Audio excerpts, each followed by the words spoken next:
আসসালামু আলাইকুম। আমি নিশি, স্বাগত নিশিস ব্লগে। গাছের জন্য খুবই গুরুত্বপূর্ণ একটা খাবার হচ্ছে খোল বিজানো পানি, আর এটা হচ্ছে সর্ষে খোল। আমি গাছকে কিভাবে এই খাবারটা দিয়ে থাকি সেটাই আজকে আপনাদের সাথে শেয়ার করলাম। এই খোলগুলোকে আমি 4 দিন ধরে পানিতে ভিজিয়ে রেখে দিয়েছি এবং অবশ্যই ঢাকনা দিতে হবে যাতে এর গ্যাসটা উড়ে না যায়।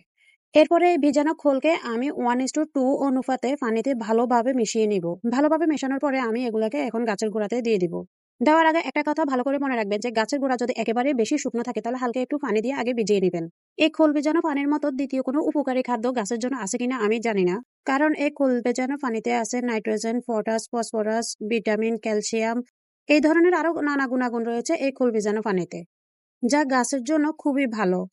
বর্ষাকাল ছাড়া বাকি 1-2 মাস অন্তর অন্তরই এই খাবারটা গাছকে দেওয়া যেতে পারে। আমি 1 কাপ পরিমাণে এই খাবারটা দিচ্ছি। খুব বেশি দিব না, কারণ অতিরিক্ত পানিটুকু তো আমার সেই টবের ছিদ্র দিয়ে বের হয়ে যাবে। আপনারাও চাইলে আমার মতো গাছকে এই খাবারটা দিতে পারেন। ইনশাল্লাহ অবশ্যই উপকার পাবেন।